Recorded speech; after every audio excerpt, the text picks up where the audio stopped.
From a borrowing country to one of the biggest contributors, he says China provides a model case for countries working with the World Bank. From economic transformation and upgrading to high-quality development, he says China's positive economic growth plays a crucial role globally. The 14th president of the World Bank Group, AJ Banga, sat down in an exclusive interview with Leaders Talk.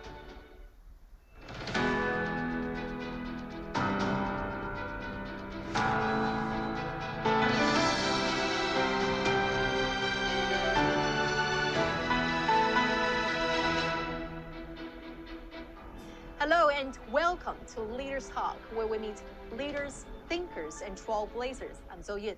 Our guest today is Ajay Banga, the 14th president of the World Bank. As the world's largest multilateral development institution, how does the World Bank look at China's development achievements and the future of global economic growth? Over the past 4 decades, how has China and the World Bank cooperated, and how will both sides deepen their partnership in the future? Let's find all these answers from an interview with President Banga. President Banga, thank you for joining us on Leaders Talk. Sure, thank you for having me on, and it's a pleasure to be here. We're here at China Development Forum. We're senior Chinese officials, global business leaders, and representatives like you from international organizations gathered here to discuss some of the most pressing issues concerning the growth of the world and China's development. So to start with, what issues top your agenda? Coming here after 2 or 3 years, but I used to come frequently to the China Development Forum. I see this event as a way for the private sector to engage with government and its policies in China for where China wants to go with its new idea of growth. You know, they've had a certain model of growth for a long time, and it's done really well. I think that's the first issue. What's going to happen now in the future? The second big topic for me is the topic of green growth, showing that you can grow while being environmentally sensible. So these two are quite important to me.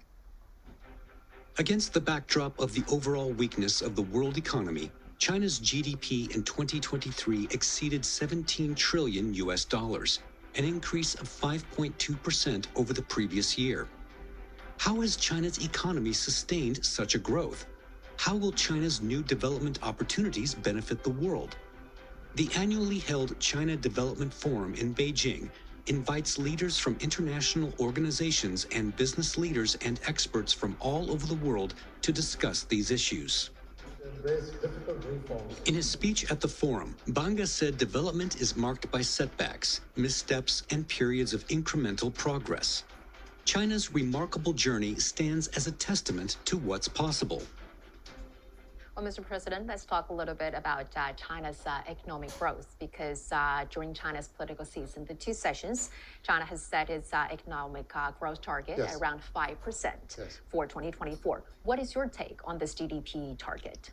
I don't think the number is as important.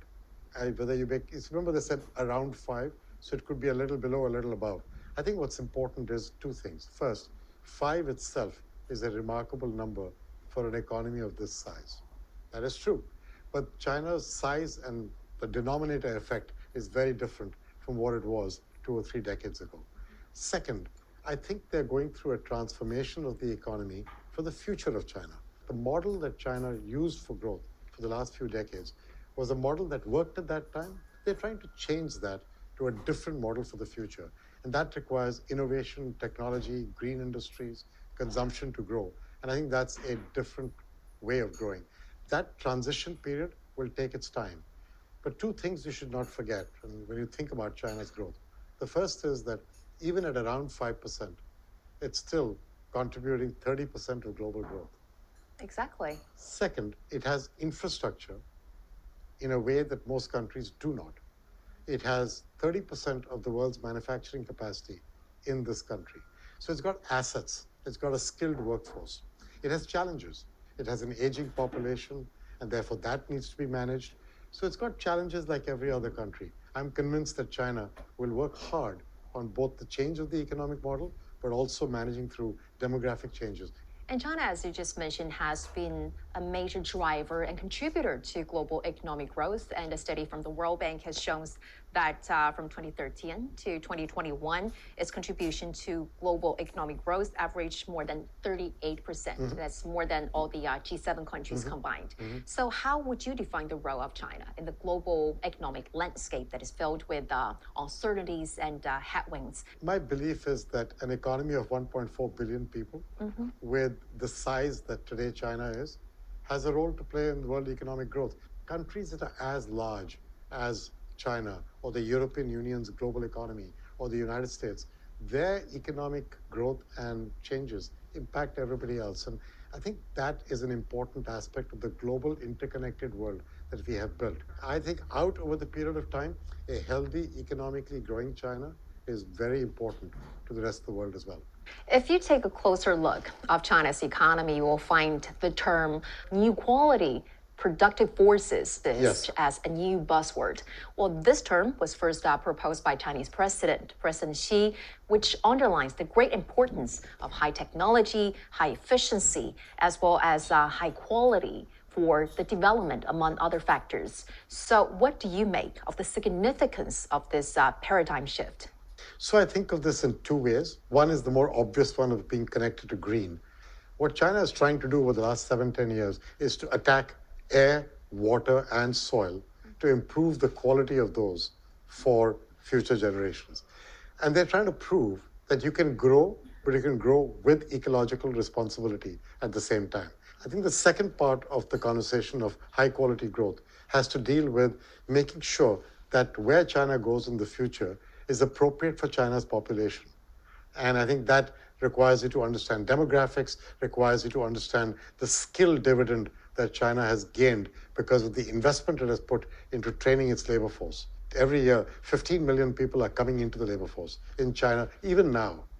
And they're being trained and educated in a way that is useful for China's economic growth. So to me, high quality development is ecological development, but also development appropriate for China's population and its needs. In which sectors do you see the greatest potential for China's development? Growth? Oh, I think everything to do with innovation and technology will be a huge opportunity. China has great advantages in technology and innovation, and I think that should continue to be pursued. I think green, if you look at the way China has invested in solar and wind over the last 15, 20 years, it's not a coincidence that half of the renewable energy capacity being added in the world is happening in one country. I think that's a good thing.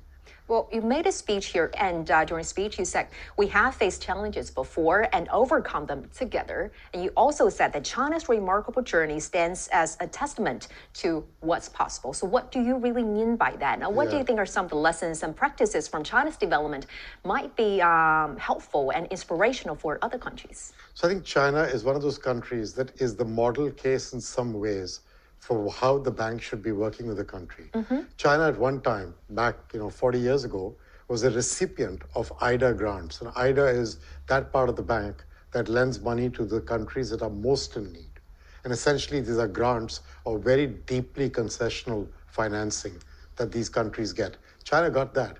From there to where today China is one of the larger donors to the bank is a perfect story of how you get income and money from the bank when you need it, and then the time comes and you're better off and you can help other countries. So that's one part of the story. The other part is right from the beginning, China and its government did a sort of a collaboration with the bank where the focus was not just on money, but on knowledge. And I think the idea of pulling knowledge from the bank and from our people and our expertise, and then using it for projects and development in China, and now taking China's experience and using it elsewhere, that again is a model case for the World Bank. So for example, ideas of what you're doing with green sustainable growth have been used elsewhere. Your train systems, your infrastructure, these are things that can be used elsewhere. So the idea of a learning model, which learns both ways, is as important as the money. And I tell everyone that the World Bank is both a money bank and a knowledge bank. And China has made use of both. The World Bank was established in 1944 and currently has 189 member countries and 5 affiliated institutions. The World Bank provides loans, credits, and technical assistance to support infrastructure construction, as well as education, health, and agriculture projects in developing countries. Over the years, it has been instrumental in reducing poverty, promoting sustainable development, and solving global challenges. May 15, 1980 marked the official resumption of China's lawful seat in the World Bank. In 1981, the World Bank and its affiliated International Development Association provided for the first time a mixed loan totaling $200 million to support higher education in China. Over the past 40 years, China has changed its status from a borrowing country to a major contributor country, and from an ordinary member to the organization's third largest shareholder. China was once learning from foreign talents, but is now actively sharing its development experience. Cooperation between China and the World Bank has positioned China as an increasingly important player on the global stage.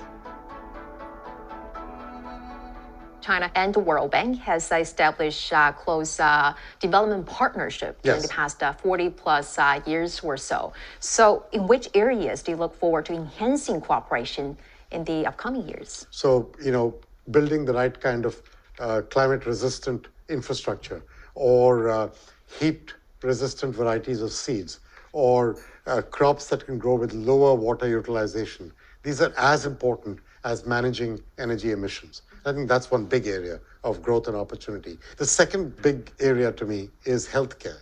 By that I mean pandemics, but also caring for older populations. They're going to need a different future of healthcare for them than what somebody who's younger than that needs.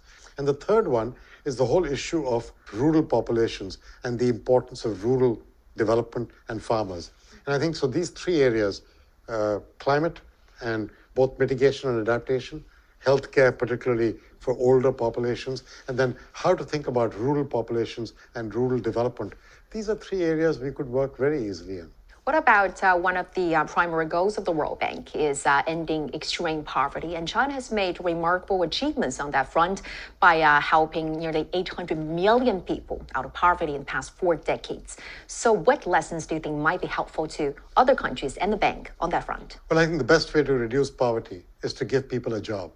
What China has done really well in the last 4 decades is create jobs. And in the global south in the next 10 years, 1.1 billion young people will come of age to be eligible for a job. Right. And people call that a demographic dividend. And yes, it is. If these young people, when they're growing up, get access to clean air, clean water, healthcare, and education, and when they're grown up, they should get a job. I think, therefore, the world has to think about 1.1 billion jobs to be generated.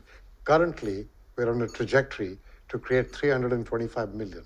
Climate change has been one of your priorities since taking office, and the World Bank has set some very ambitious goals at the COP28 meeting in Dubai. And you have also previously said, quote unquote, we need to get past the talk because my grandchild's time is running out. So explain to us about the urgency here and how can you ensure that this is not just talk the talk? Yes, so look, at the end of the day, there are two aspects to climate. One part of it is emissions and energy that is used for lives of people. After all, as a country grows and the middle class grows, consumption goes up, the demands for energy go up. Yesterday, I was in a province at Hebei, right? And I went and saw a village where coal-fired use of both for cooking as well as for heating in the house had been converted to natural gas. Yes, and that's actually a program of the government. Right. With subsidized power, but also subsidized natural gas burners. But the important thing, the subsidy is what got consumers to no longer worry about the cost difference. But what is really interesting was the change in their lives. First of all, they were educated about the importance of cleaner fuel than their previous way. Second, small thing, but all of them put roofs in the open area of their house. They couldn't do that with coal because the smoke would get trapped. Now they had a house which is dry and enclosed, and therefore better heated as well in the winter, better cooled in the summer. And that, along with the aspect of health and breathing, there's also just the quality of life aspect. I saw that, and I saw how they worked on not just household consumption, but also agricultural and transport and industrial. And then we went to a monitoring center where these dozens of monitoring stations were keeping a track of the quality of air and being able to track it and monitor it. So I think there's a whole package that got put together in that particular case. Now, why am I saying all this? Because I think along with this comes the opportunity to lead a better life. For example, now they're attracting tourists there. They're trying to earn income from that. The farmers are benefiting from it. So I think prosperity and shared prosperity is an important topic, but it's not just about the money. It's also about the quality of life. In what way do you think it or has made a difference, not only here in China, but might also be replicable to some other countries around the world? Oh, well, I think it's applicable in many places because the idea of tackling climate across all dimensions, not just cooking at a home or heating in a home, but also crop residue burning, also transportation, also industrial pollution, and tackling it holistically across a regional airshed, because air is fungible, right? You can't just deal with the air above you. You have to deal across a regional airshed. And I think this program did all that correctly. The second part about it that's very important is the monitoring. And the ability to track emissions, use that technology, have field forces of people who can go to where the problem is detected, fix it, and provide a feedback loop. These are applicable everywhere. So this is not just a China only. This is one of those things that can go everywhere. Mr. President, I used to be a correspondent based in Washington, D.C., Yes. and at that time, the World Bank as well as the International Monetary Fund were the institutions that I covered extensively. I remember that back then, and even till today, there were discussions going on about the substantial reforms needed for institutions, Yes. for these institutions which Yes. were created in the 1940s Yes. at the Bretton Woods Conference. Yes. And now, as the chief of the World Bank, how do you plan to advance those reforms in order to make this 80-year-old bank more relevant, more For the next efficient? 40, 50 years. Right, or even longer, more inclusive in tackling the challenges as we face in the 21st century? So the first part of what we are trying to do is to include the idea of livable planet in our vision. So we were earlier very clear that our mission was to eradicate poverty and spread shared prosperity. We've amended that. I to know, I talk noticed about- that. Yeah, so Now to eradicate poverty, but on a livable planet. Yes. And the idea of livable planet is what we've been discussing all this while.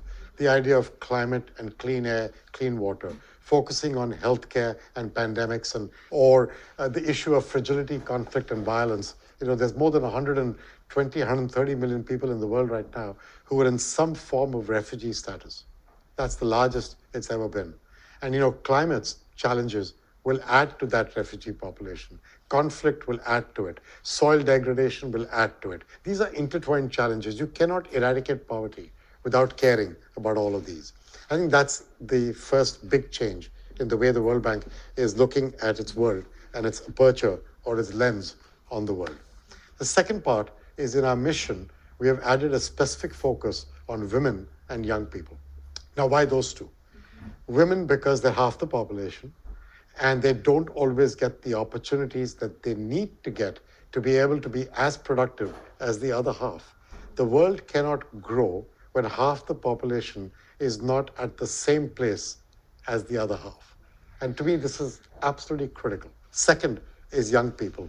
As I said, 1.1 billion young people are going to become eligible for jobs. We have to focus on them so they are productive and constructively employed in our society. The second part is, can all the multilateral banks work together in a way that makes the sum of the whole much bigger than the sum of the parts? So we're doing a number of things together with the Inter-American Development Bank, with the African Development Bank, the Islamic Development Bank, AIIB, and others that I think can bring us together. So to give you an example, I want to create a co-financing model. So let's say a country is financing a specific project, and I speak to them. I can't fund the whole thing. So today I have to go to the other multilateral banks and see if they will become partners with me. Right. That country's project has to be underwritten by each of those banks. They don't have the capacity to do that. They can't deal with 5 multilateral banks. We should be able to rely on each other's underwriting, one common platform, one co-financing platform, make it easier for the country that needs the help. Third is working better with the private sector. I believe that there's not enough money in multilateral banks or governments, even rich governments, to be able to meet the challenges of climate change, pandemics, inequality. We're going to need trillions of dollars of investment. The only way you're going to get that in a sustained way is through the private sector. You need their capital, their ingenuity, their innovation, and their energy to come to the table. The private sector will not come unless they have confidence in policies, regulation, and the place to go. So I think those are all very important as part of reform. You had decades of experience as a corporate executive before coming to the bank. Yeah. And I can't help but notice that you pay great attention to a value called DQ, decency quotient. So you've researched me, huh? I did very well research. And that is not only back in the business world, but now also at the World Bank. So what does decency here really mean in this context, and why it really matters in addition to IQ and EQ? I was trying to explain to employees in my prior company, in MasterCard, this is where this happened, that when I was young, what mattered was your IQ. When I got to business school, what began to be talked about was your EQ. You know, you couldn't choose your boss or your colleagues, but how you responded to difficult situations determined your success. And I think in our world, what really matters now is your decency quotient, meaning decency is a word you cannot misinterpret. It basically requires you to make the other person feel like you're an equal, to make the other person feel that my hand is on your back and not in your face, to make the other person feel that I will care about giving you a level playing field, so then you can run to win. President Banga, it was a great pleasure talking to you today. I appreciate it. Thank you.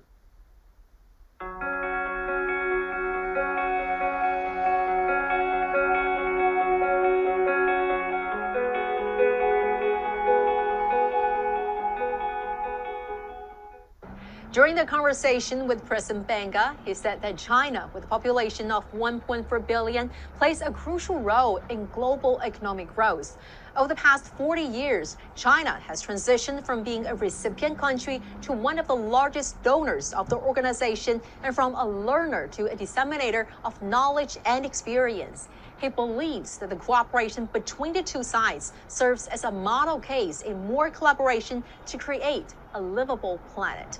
With that, we're going to wrap up this edition of Leaders Talk. I'm Zhou Yun reporting from Beijing. Thank you for watching, and see you next time.